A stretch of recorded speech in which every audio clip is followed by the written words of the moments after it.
Komisi 2 DPRD Provinsi Gorontalo melaksanakan rapat dengar pendapat bersama Dinas Pangan dan Dinas Pertanian terkait pembahasan KUA PPAS tahun 2019. Rapat tersebut dipimpin langsung oleh Ketua Komisi 2 Daryatno Gobel yang berlangsung di ruang Dulohupa DPRD Provinsi Gorontalo.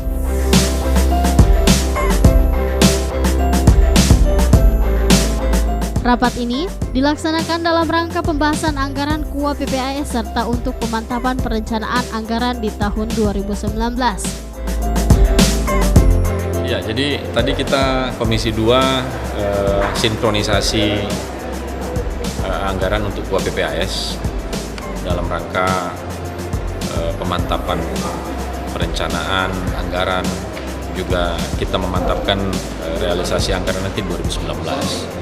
Sehingga sebelum dia masuk ke badan anggaran dengan TAPD, kita komisi membahas dengan bidang-bidang kita. Tadi kita sudah membahas dengan Dinas Pertanian Group, termasuk Dinas Tanaman Pangan, Dinas Pangan maksud saya. Jadi kita coba combine-kan ini agar contoh dengan desa-desa rawan pangan yang disampaikan oleh Dinas Pangan juga bisa kita pikirkan bersama agar ini tidak berjalan sendiri, karena pesan pemerintah pusat bahwa money flow function sudah dirubah ke money flow program, bahkan money flow program priority. Jadi dengan begitu kita akan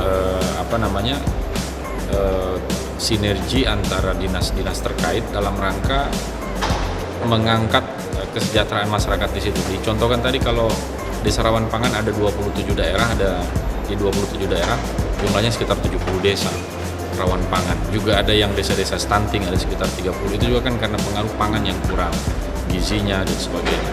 Sehingga tadi Dinas Pertanian kita minta agar dalam hal pengadaan benih, bibit baik padi maupun jagung, juga terhadap bidang hama, sarana prasarana dan penyuluhan, kita minta agar mereka juga bersinergi agar tidak hanya dengan mudah menentukan benih apa yang mau dipakai, tapi tidak berkoordinasi dengan bagian hama yang kemungkinan dia bisa tahan banting dengan hama. Pada rapat pembahasan KUA PPAS ini juga terkuat tentang keterbatasan tenaga penyuluh yang berakibat petani kurang mendapatkan pelatihan. Ya, keterbatasan penyuluh ini memang menjadi masalah lama. Kenapa? Karena memang kalau bisa saya bilang struktur kerjanya adalah tim-tim teknis ini atau orang-orang penyuluh-penyuluh kita ini tanggung jawabnya kabupaten kota dalam hal salary-nya.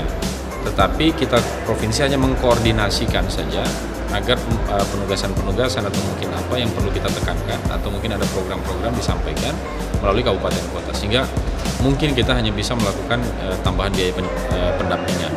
Karena secara teknis penyuluhan ada di kabupaten kota, sehingga melalui kesempatan ini juga tadi kita minta agar kepala bidang penyuluhan agar intens dia turun ke kabupaten kota, memberikan pengarahan atau mungkin memberikan masukan-masukan kepada tim-tim penyuluh di kabupaten kota agar jangan sampai mereka ragu untuk turun ke kelompok-kelompok tani, ke gapoktan untuk memberikan ilmunya mereka yang sesungguhnya memang mereka punya.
Tim Liputan Advertorial Mimosa TV.